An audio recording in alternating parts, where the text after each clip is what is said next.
नमस्ते दोस्तों, राधे राधे बोलो चैनल में आपका स्वागत है। मेरी इस वीडियो में आपका स्वागत है। बोलो जय श्री हरि नारायण। देवशयनी एकादशी व्रत। यहाँ पर देवशयनी एकादशी पौराणिक कथा हिंदी में सरल और भक्ति भाव से बताया गया है। देवशयनी एकादशी व्रत 6 जुलाई दिन रविवार को है। देवशयनी पद्मा एकादशी व्रत कथा। वीडियो को पूरा देखो। श्री हरि विष्णु आपकी हर मनोकामना पूर्ण करे। धर्मराज युधिष्ठिर ने पूछा, हे भगवान, आषाढ़ माह की शुक्ल पक्ष की एकादशी का नाम क्या है तथा उसके व्रत की क्या विधि है, सो कहिए। श्री कृष्ण जी बोले, हे राजन, यही प्रश्न एक समय नारद जी ने भी ब्रह्मा जी से किया था। तब उन्होंने कहा था, हे नारद जी, आपने इन कलियुगी जीवों के उद्धार हेतु ये प्रश्न बहुत उत्तम किया है, क्योंकि एकादशी का व्रत सबसे उत्तम है।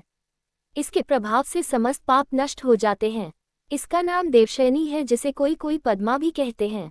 इसके विषय पर मैं तुम्हें एक पौराणिक कथा सुनाता हूँ, जिसे सुनिए। सूर्यवंशी राजर्षि मारधाता सत्यवादी महान प्रतापी और चक्रवर्ती राजा था। उसकी प्रजा समस्त धन धान्य से परिपूर्ण थी और सुखपूर्वक रहती थी। उसके शासनकाल में कभी अकाल नहीं पड़ा। एक बार देवयोग से उस राजा के राज्य में 3 वर्ष तक वर्षा नहीं हुई, जिसके कारण दुर्भिक्ष पड़ने लगा। प्रजा अन्न की कमी के कारण अत्यंत दुख पाने लगी। इसी बीच प्रजाजनों ने राजा के पास जाकर प्रार्थना की, हे राजन, समस्त विश्व की सृष्टि का मुख्य कारण वर्षा है, क्योंकि वर्षा के न होने के कारण देश में दुर्भिक्ष पड़ रहा है, जिसके कारण प्रजा मर रही है। हे नरेंद्र, आप कोई ऐसा उपाय बताइए जिससे हम लोगों के इस दुख का निवारण हो जाए। मारधाता ने कहा, आप सत्य कहते हैं। वर्षा न होने के कारण ही आज आप सब लोग दुखी है। राजा के पापों के कारण ही प्रजा को दुख भोगना पड़ता है। मैं भी आप लोगों के दुख को दूर करने के लिए भरपूर यत्न कर रहा हूँ। इस प्रकार कह राजा मारधाता कुछ मुख्य आदमियों के साथ देव मंदिर में जा पूजन कर वन की ओर चला गया। वहां पर अनेक ऋषि मुनियों के आश्रमों को देखता हुआ अंत में ब्रह्मा जी के पुत्र अंगिरा ऋषि के आश्रम पर पहुंचा। राजा अपने अश्व से उतरकर मुनि के आश्रम में गया। तब वह मुनि अपने नित्य कर्म से निवृत्त ही हुए थे। राजा ने उन्हें प्रणाम किया तो मुनि ने उन्हें आशीर्वाद देकर कहा, हे राजन, आप और आपकी प्रजा कुशल पूर्वक है। कहिए आपका आना किस प्रयोजन से है। मारधाता ने कहा, हे महर्षि, मेरे राज्य में 3 वर्ष से वर्षा न होने कारण भारी दुर्भिक्ष पड़ रहा है, जिससे मेरी प्रजा महान दुखों को भोग रही है। राजा के पापों के प्रभाव से ही प्रजा कष्ट पाती है। मेरा अनुमान है कि मैं धर्मानुसार ही राज्य करता हूँ, फिर भी मेरे राज्य में अकाल पड़ने का क्या कारण है। अतः प्रजा के कष्टों को दूर करने के लिए कोई उपाय बताइए। ऋषि ने कहा, हे राजन, ये सतयुग सब युगों से श्रेष्ठ युग है। इसमें धर्म के चारों चरण सम्मिलित हैं और धर्म की सबसे अधिक उन्नति है। इस युग में ब्राह्मणों को वेद पढ़ना और तपस्या करनी चाहिए। एकादशी महात्म्य। किंतु आपके राज्य में एक शूद्र तपस्या कर रहा है, इसी कारण से ये सब हो रहा है। यदि आप दुर्भिक्ष को दूर करना चाहते हैं तो उस शूद्र को मार दीजिए। राजा ने कहा, हे मुनि, ये तो अधर्म होगा। मैं उस निरपराध शूद्र को नहीं मार सकता हूँ। ऋषि ने कहा, यदि तुम यही चाहते हो तो आषाढ़ माह के कृष्ण पक्ष की पद्मा नाम की एकादशी का विधिपूर्वक व्रत करो। इस व्रत के प्रभाव से तुम्हारे राज्य में वर्षा होगी, जिससे आपकी प्रजा के दुख दूर होंगे। तब मुनि के वचन मानकर राजा अपने नगर को लौट आया और जिस प्रकार कहा था उसी प्रकार पद्मा एकादशी के व्रत को किया। उस व्रत के प्रभाव से राज्य में वर्षा हुई और प्रजा को सुख प्राप्त हुआ। यह व्रत सभी को करना चाहिए। इसके करने से इस लोक में मुक्ति मिलती है। इसकी कथा के कहने व सुनने तथा पढ़ने से मनुष्य के समस्त पाप नष्ट हो जाते हैं। चातुर्मास्य व्रत भी इसी एकादशी से प्रारंभ होता है। युधिष्ठिर ने प्रश्न किया, भगवान विष्णु भगवान का शयन व्रत किस प्रकार से किया जाता है, वह सब कृपा करके कहिए। श्री कृष्ण ने कहा, हे राजन, मैं आपको विष्णु शयन व्रत का चातुर्मास्य व्रत की विधि कहता हूँ, जिसे आप सुनो। जब कर्क राशि में सूर्य नारायण हो तब विष्णु भगवान को शयन कराना चाहिए, और सूर्य जब तुला राशि में प्रवेश करे तब विष्णु भगवान को उठाना चाहिए। मल अधिक मास में भी इस प्रकार से किया जाता है। देवशयनी पद्मा एकादशी का व्रत विधि पूर्वक करके उसी दिन विष्णु भगवान की प्रतिमा बनाकर चातुर्मास्य व्रत का नियम कर लेना चाहिए। सबसे प्रथम उस प्रतिमा को स्नान करा के श्वेत वस्त्र धारण करा के तकियादार शया पर शयन करावे। तत्पश्चात धूप दीप नैवेद्य आदि से पूजा करे। भगवान का पूजन शास्त्र ज्ञाता ब्राह्मणों के द्वारा करावे।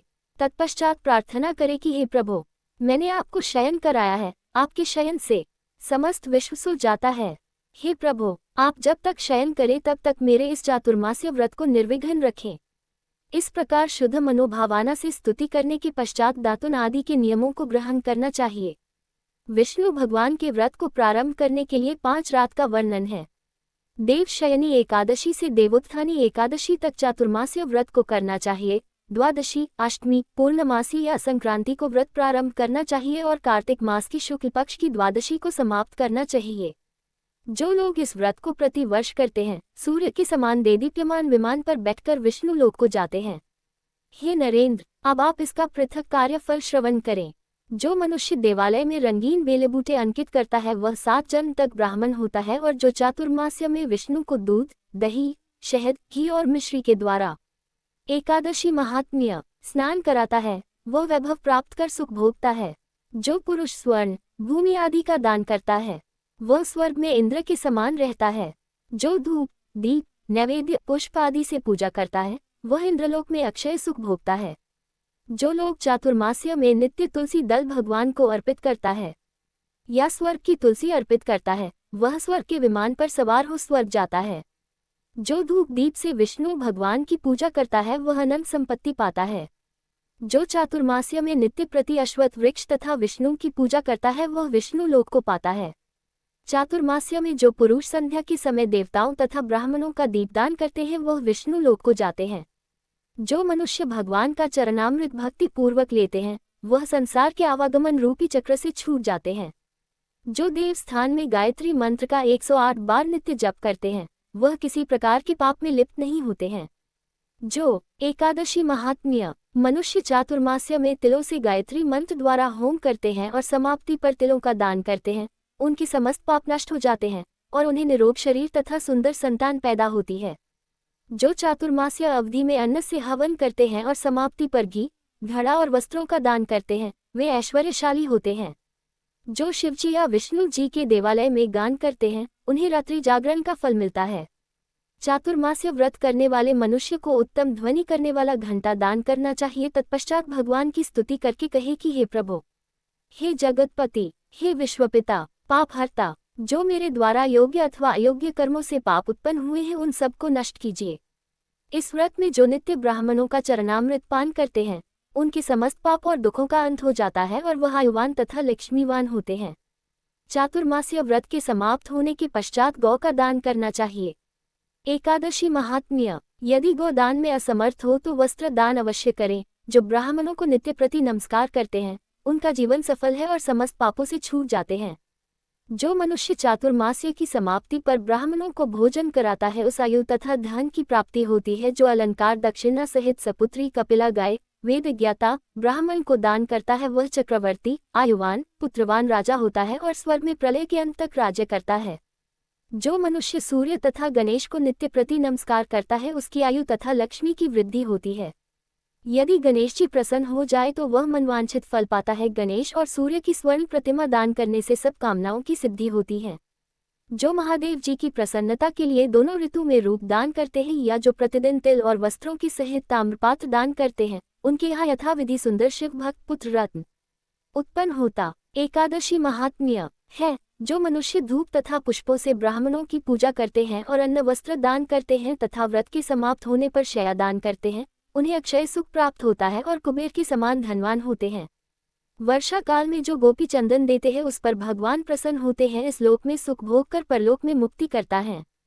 व्रत के समाप्त होने पर उद्यापन करना चाहिए। 4 या 8 पल या 48 पल का एक तांबे का पात्र लेकर शक्कर से भरकर वस्त्रफल तथा दक्षिणा सहित ब्राह्मण को दान देना चाहिए।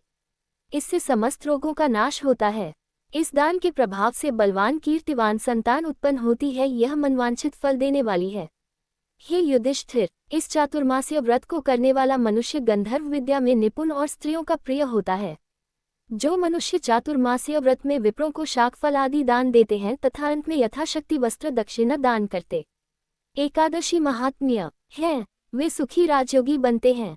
जो मनुष्य लक्ष्मी या पार्वती की प्रसन्नता हेतु हल्दी का दान करते हैं और समाप्ति पर चांदी के पात्र में हल्दी रखकर दान करते हैं वे पुरुष अपनी पत्नियों के साथ तथा स्त्रियां अपने पति के साथ अनंत सुख भोगती है, जिसके प्रभाव से उन्हें असंख्य धन, सौभाग्य तथा सुपात्र संतान मिलती है और उनकी देवलोक में पूजा होती है। जो प्राणी शिव पार्वती की प्रसन्नता के हेतु ब्राह्मण स्त्री की पूजा करके दक्षिणा, वस्त्र, स्वर्ण की शिव प्रतिमा दान करते हैं या गौ अथवा जल दान करते हैं और विप्रों को मीठा भोजन कराते हैं, उन्हें संपत्ति कीर्ति प्राप्त होती है और इस लोक में सुख भोग कर अंत में शिवलोक को जाते हैं। जो मनुष्य फल का दान करके अंत में स्वर्ण का दान करते हैं उनके समस्त मनोरथ सिद्ध होते हैं। जो मनुष्य आभूषण से युक्त बछड़ा सहित गोदान करता है वह इस लोक में ज्ञानी और किसी के सेवक नहीं बनते हैं तथा अंत में ब्रह्मलोक में एकादशी महात्म्य जाकर पितरों के साथ सुख भोगते हैं। इस लोक में चातुर्मासीय व्रत में जो मनुष्य प्रजापत्य व्रत करते हैं और समाप्ति पर गोदान व विप्रों को भोजन कराते हैं। चातुर्मासीय व्रत के करने से ब्राह्मण घाती, सुरापान करने वाला, बालकों को मारने वाला, असत्यभाषी, स्त्री को मारने वाला, किसी के व्रत को बिगाड़ने वाला, अगम्या गमन करने वाला, विद्या गमन करने वाला, ब्राह्मणी तथा चांडालिनी से गमन करने वाला, इन सभी के पाप नष्ट हो जाते हैं और अंत में निर्वाण पद को प्राप्त होता है। चातुर्मासीय व्रत के पश्चात 64 पल का कांसे का पात्र दान करना चाहिए।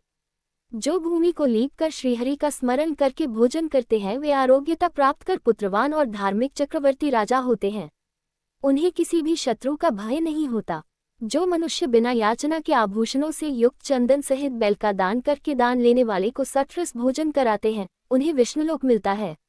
एकादशी महात्म्य जो मनुष्य भगवान के शयन करने पर नित्य रात्रि को जागरण करते हैं और अंत में विप्रों को भोजन कराते हैं उन्हें शिवलोक की प्राप्ति होती है। इस चातुर्मासीय व्रत में जो मनुष्य नित्य प्रति एक बार भोजन करते हैं तथा व्रत के अंत में भूखी को भोजन कराते हैं उन्हें स्वर्ग की प्राप्ति होती है। इस चातुर्मासीय व्रत में जो मनुष्य मैथुन नहीं करते वे मनुष्य बलशाली, यशस्वी और लक्ष्मीवान होकर अंत में स्वर्ग जाते हैं। जो मनुष्य इस व्रत की अवधि में उत्तम चावल और जौ का सपरिवार भोजन करते हैं वह स्वर्ग को जाते हैं। जो चातुर्मासीय व्रत में तेल नहीं लगाते और अंत में कांसे या मिट्टी के पात्र में तेल भरकर दान करते हैं वह विष्णु लोक को जाते हैं। जो व्रत में शाक नहीं खाता और अंत में 10 प्रकार के शाक सहित चांदी के पात्र वस्त्र से लपेटकर वेद पाठी विप्र को दान करते हैं वह शिवलोक को जाते हैं। जो मनुष्य व्रत में गेहूं का त्याग कर भोजन करे तथा स्वर्ण एवं गेहूं का दान एकादशी महात्म्य करे उसे अश्वमेघ यज्ञ के फल की प्राप्ति होती है। जो मनुष्य श्रावण में शाक, भादों में दही, क्वार में दूध, कार्तिक में दाल नहीं खाता है वह निरोगी रहा करता है। जो स्नान करके भगवान की पूजा करते हैं वे हरलोक को जाते हैं। जो इस व्रत में मीठा, खट्टा, कड़वा पदार्थ को त्याग देता है वह समस्त दुर्गुणों से छूटकर स्वर्ग जाता है। जो मनुष्य भगवान का स्मरण करते हैं उन्हें स्वर्ग धाम में निवास मिलता है। जो मनुष्य व्रत काल में केवल दूध पर ही जीवन निर्वाह करते हैं इनका वंश प्रलय के अंत तक चलता रहता है। जिस दिन भगवान शयन से उठते हैं उस दिन विप्रों को वस्त्र दान और भोजन कराना चाहिए। ये समस्त दान किसी वेदपाठी ब्राह्मण को देना चाहिए। चोरी करने वाला, मद्यपान करने वाला, गमनकर्ता, अधर्मी और शास्त्रों का निरादर करने वाला तथा अस्त्र त्याग न करने वाले ब्राह्मण को ऐसा दान नहीं देना चाहिए क्योंकि ऐसे ब्राह्मण को दान देने वाले को नरक प्राप्त होता है, इसलिए ऐसे ब्राह्मण को दान नहीं देना चाहिए। सदैव दान वेदपाठी ब्राह्मण को ही देना चाहिए। इस दिन दात का सागर लेना चाहिए।